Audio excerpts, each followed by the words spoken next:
हमारी अपील ये है कि सबसे पहली चीज़ तो ये है कि जो बेरोज़गार नौजवान हैं हमारे समाज के, उनको एक तो रोज़गार मैसर होगा।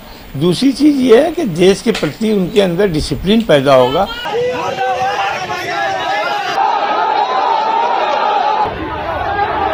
अग्निपथ योजना पर जब देश में बवाल मचा है तो मुस्लिम समुदाय इस स्कीम के नफा नुकसान को लेकर दो धड़ों में बटा है और एक अलग ही बहस छिड़ी हुई है। एक पक्ष अग्निपथ की हिमायत में है। सुन्नी उलमा काउंसिल और एसोसिएशन ऑफ मुस्लिम प्रोफेशनल्स ने मुस्लिम नौजवानों से अग्निवीर की तैयारी में जुटने की अपील की है। यहाँ तक कि जुमे की नमाज के दरमियान देश की कुछ मस्जिदों से अग्निपथ के समर्थन में ऐलान के दावे भी सामने आए हैं। आदाब, नमस्कार, मैं अतीक खान, आप देख रहे हैं द लीडर हिंदी। सुन्नी उलमा काउंसिल के महामंत्री हाजी मोहम्मद सलीस ने कहा कि मुस्लिम युवाओं को अग्निपथ के विवाद में पड़ने की जरूरत नहीं है। वे सेना में शामिल होने की तैयारी करें, सेवा के बाद भी काफी मौके आएंगे। उन्होंने कहा कि अगले जुमे तक हमारी तरफ से खत जारी होगा जिसमें औपचारिक तौर पर हम अपने नौजवानों से सेना में शामिल होकर देश सेवा की अपील करेंगे। एसोसिएशन ऑफ मुस्लिम प्रोफेशनल्स के संरक्षक शाहिद कामरान ने कहा कि हमारा संगठन हर स्तर पर अग्निपथ स्कीम का प्रचार कर रहा है। मस्जिद के इमामों के जरिए भी संदेश आम किया जा रहा है कि अग्निवीर बनने के तमाम फायदे हैं। ज्यादा से ज्यादा युवाओं को आवेदन करना चाहिए। जो युवा 10वीं या 12वीं पास हैं वे आवेदन कर सकते हैं। 24 जून से रजिस्ट्रेशन की प्रक्रिया शुरू होगी।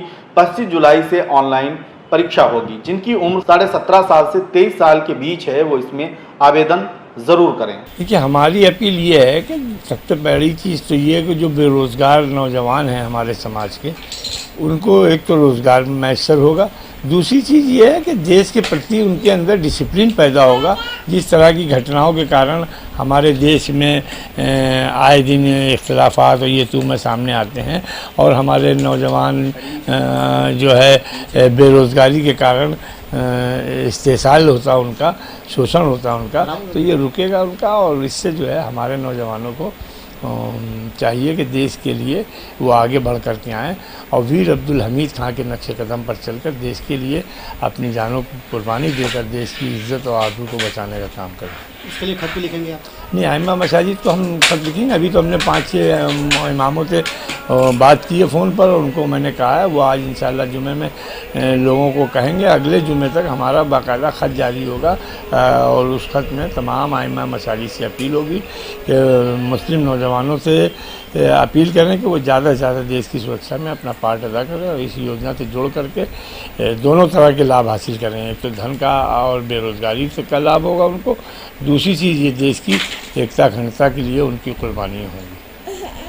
अग्निपथ योजना को लेकर पिछले हफ्ते देश के कई राज्यों में बवाल देखने को मिला था। बिहार में तो करीब दर्जन भर ट्रेनों को जला दिया गया, बस ट्रकों को फूंक डाला। सड़कों पर उतरे हजारों छात्रों ने बिहार से लेकर यूपी, हरियाणा और दूसरे राज्यों में जमकर उत्पात मचाया था। अग्निपथ पर यह प्रोटेस्ट तब हिंसक हो गया था जब इसी दरमियान पैगंबर इस्लाम की शान में गुस्ताखी को लेकर मुस्लिम समुदाय भी कार्रवाई न होने से क्षुब्ध नजर आ रहा था। अग्निपथ पर किसी तरह से विरोध थम जाए, इस कोशिश के बीच मुस्लिम संगठनों की इस अपील को सरकार के लिए एक बड़ी राहत के तौर पर देखा जा रहा है। हालांकि भारतीय सेना की बात करें तो यहाँ धार्मिक आधार पर कोई पहचान नहीं है, बल्कि सभी सैनिकों की एक ही पहचान है कि वो भारतीय हैं। इंडियन आर्मी थल सेना के लिहाज से दुनिया की दूसरी सबसे बड़ी सेना है, जिसमें करीब 12 लाख से ज्यादा फौजी हैं और करीब 10 लाख सैनिक रिजर्व में हैं। सेना में मुस्लिम प्रतिनिधित्व की बात करें तो इसका कोई आधिकारिक डेटा नहीं है, लेकिन 2014 में द डिप्लोमेट मैगजीन ने एक रिपोर्ट के हवाले से बताया था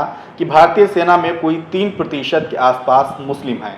आज़ादी के बाद से सेना में भारतीय मुस्लिम सैनिकों के शौर्य और वीरता की बात करें तो कई बेमिसाल कुर्बानियां हैं। 1965 के युद्ध में वीर अब्दुल हमीद ने खेमकरण क्षेत्र में पाकिस्तान के 4 टैंक उड़ाए थे। जहां वीरगति को प्राप्त हुए, उन्हें सेना का सर्वोच्च सम्मान हासिल है और उनकी वीरता की दास्तां भारतीय सेना के लोक गीतों का हिस्सा है।